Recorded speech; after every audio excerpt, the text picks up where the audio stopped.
confusing with the Yeah. lanes. You think you're in the right lane, and then it's like, oh, you have to turn, and like, but I want to keep going straight, and then you have to get into the other lane. So if you don't know, some traffic directions can be confusing, especially when lanes become turn only lanes or Yeah. straight only lanes. So that's probably the situation. Also, Madison just doesn't like me, I guess. Yeah.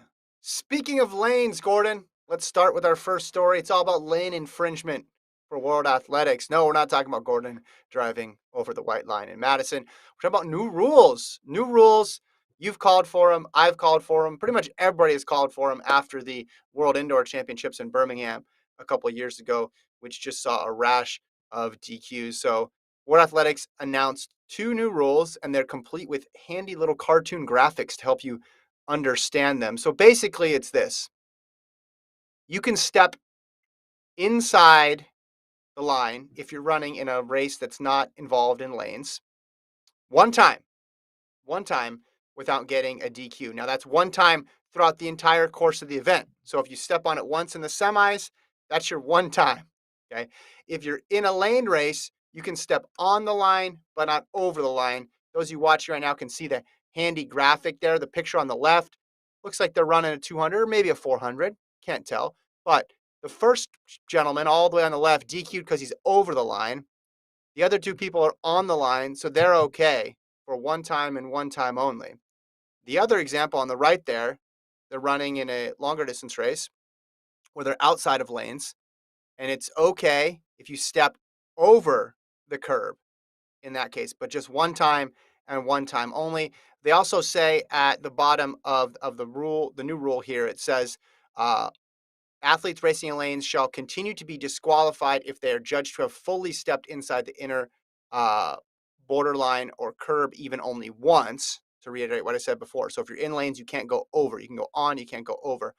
Or if either the acts described in the rules are judged to bring a positional advantage or impede another athlete. So basically, you can't do this, which is what I was thinking. I was thinking you save up your one inside move to the final, and then with 100 meters to go in the 1500-meter final, you jump around, you take one step and pop back. No, you still can't do that. If you can still be DQ'd for that, even if it's your first violation, if it's deemed to give you an advantage or if you're impeding another athlete.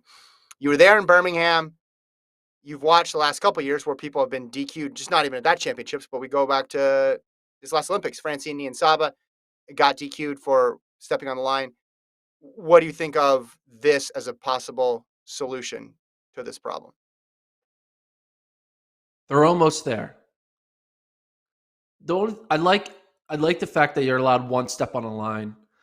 I think we just need to recognize like one step on the line is not going to make you have a competitive advantage of running a shorter distance because no one is actually running, let's say, 200 meters in a 200 meter because no one can actually perfectly put their feet on the Yeah. exact millimeter on the inside for the entire turn, right? Mhm. Everyone is going to be running a little bit over 200 meters, right? So the idea that this one step all of a sudden allowed you to have this massive like advantage over everyone else is just not true. Especially even in distance races, right? When Mhm. like Yeah. Colleen Quigley got DQ'd in a 3K steeple because she put her foot on the cone line, and it's just like everyone freaked out. It's like, are we kidding me? Do we really think that 1 millimeter is gonna be the difference over 3,000 meters? It isn't. It's just like, come on. Yeah. Um, so they're getting there by recognizing, like, all right, one step on the line is not that big of a deal. But I don't like the idea that it's like if you do it in the semis, then you're not allowed to do it in the final. That makes no That's it. sense. It should be That's one per race, not one per event. Doesn't uh, make sense. Like, what are your thoughts on that? Do you like the idea that like you have a strike against you after the yeah. quarterfinals, and now all of a sudden you're running on eggshells? Like, it doesn't make any sense. It's like it's a yellow card. I guess they don't want people to abuse it, but I think it's covered by that last provision I read where it says if you're intentionally doing this to gain an advantage in a distance race, right? Because in a sprint race or in a lane race, it's hard to tell because there's not people in front of you. But in a distance race, you could see where someone could use it, pop around somebody, or at least makes them race more aggressively because they know they have this margin of error. So yeah, I'm with you. And then I'm thinking, well, they had to come up with some sort of system here, right? They needed a number. Because if they said two on the inside or three on the inside, then it's just, well, why not four? And then you're having people completely go outside the rules. So your one change would be you get one per race, basically. Well, I think what they're looking at here is these things that happen are more or less flukes. I know Birmingham was an outlier, but in every major championship other than that one, outdoors. Let's just take outdoors, for example, right? How many steps are taken throughout the meet? And how many of those steps are outside the lines? It's a very, very small percentage. So they're basically saying these things are accidents.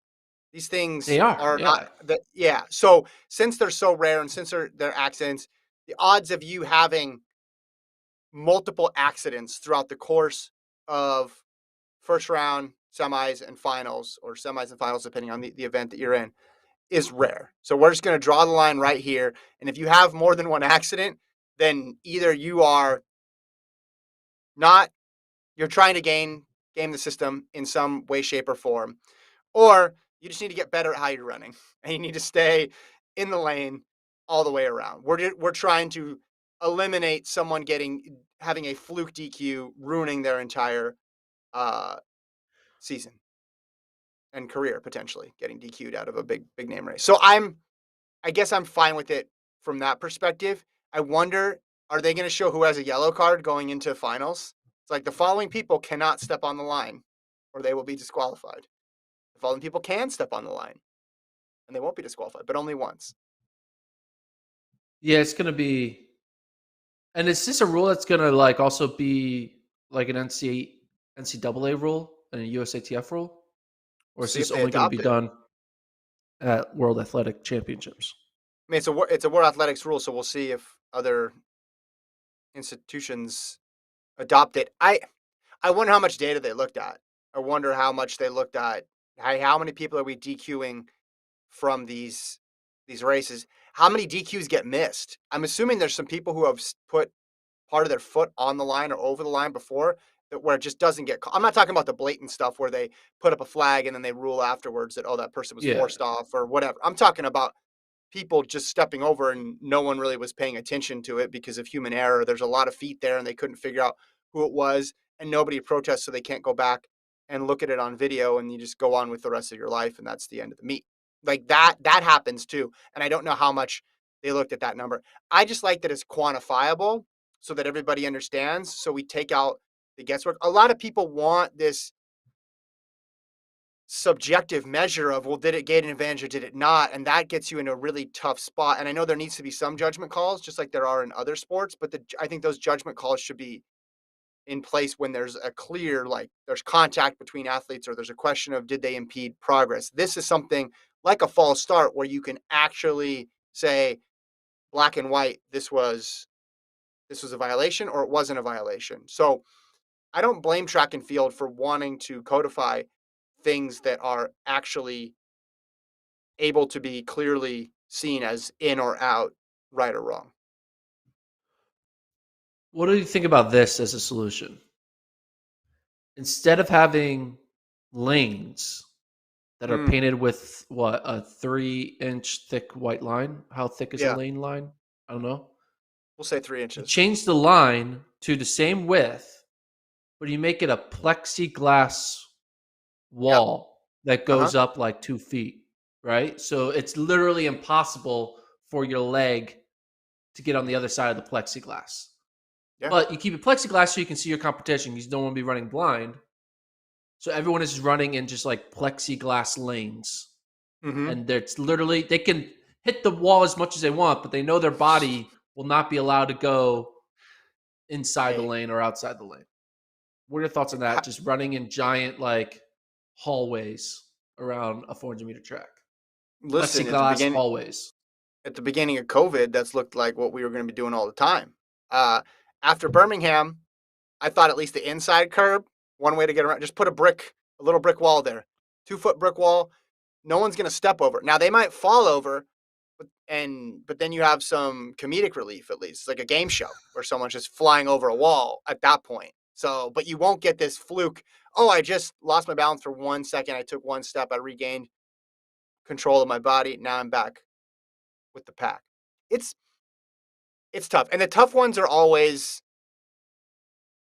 It, I feel like this happens in a distance race at least once, and then in a 200 at least once, and in a 200, it's always with a semifinal or something, and it's always only one step. So I think they're going to get rid of a lot of these by giving people the yellow card instead of the red card, because the people who are over it consistently, it's at the professional level, you just don't see it as much. I'm thinking of recent examples like Quigley, like Chalimo at World Indoors, like all those people at World Indoors. It was pretty much one step on the inside. Nian Saba, right? Those ones, they're easily explained away, and with this new rule, I think it clears it up.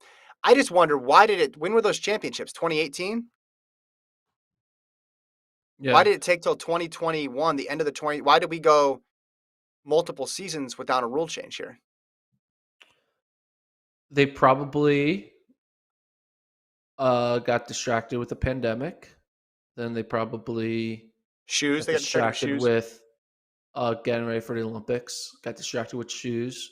A lot of distractions, you know? Yeah, you're right. There's not going to be a perfect rule, and someone's going to have a bad break. That's just the reality of all sports, that someone's going to fall victim to it. The tough part about track is a lot of it's all or nothing because you're not assessing a penalty. It's not as if you get 6 fouls or you can get a 10-yard penalty and go back.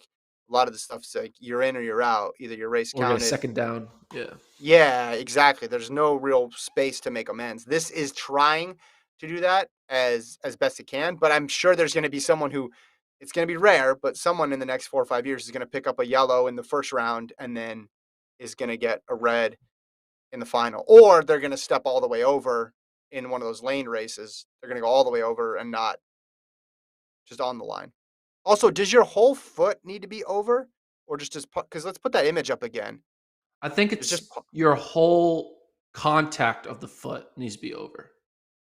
So I think because you notice maybe it's the whole foot. I don't know. Well, it said here's what the rule says. While racing in lanes and the inner lane line, the border or curb is touched once on the bend. Wait, that's when they not get DQ'd. Sorry. The bottom part right here. It says if they're judged to have fully stepped inside the inner border.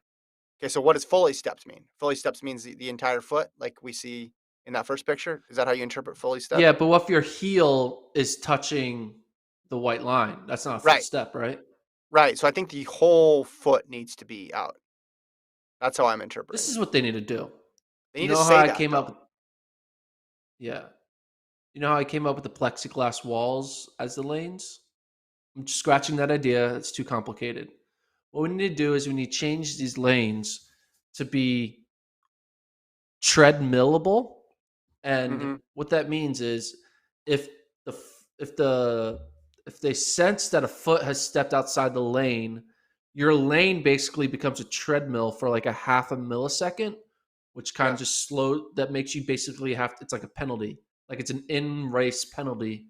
So therefore it kind of Yeah. like, oh, you step there, so you have to do an extra, you know, 4 centimeters of running. So the Mm-hmm. entire lane just kind of goes back another 4 centimeters. So you have to, you know, You want smart keep going. lanes.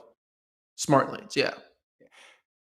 The 100 is the easiest to judge here. Do you care? Do you care if someone steps out of the lane in the 100 if they don't touch anybody? No, because they're still running 100 meters. Yeah. So the question for the 100 is basically just comes down to infringement against a competitor. It doesn't really matter about about the lane because you're still running the exact same distance because you're just going straight. That one's easier to judge. So this is everything up from 100. But Another or even idea, the yeah. What about in a you know, straightaway? on a Yeah, lane race. why don't we just make the track 10,000 meters long? So then all events Yeah, that's a can good just point. be a straight race, and we're good. There's Yeah. no curb infringement. No one's stepping over the rail because there's no turning. It's just 10,000 meters. But it says on here, it says racing in lanes. So that means if you're on the straightaway in a 200, that still counts. So if you touch the line on a straightaway in the 200 or in the 400, I think you will be okay. But if you go over, you're going to be DQ'd. Yeah, but what are the odds you can go over straight away? You just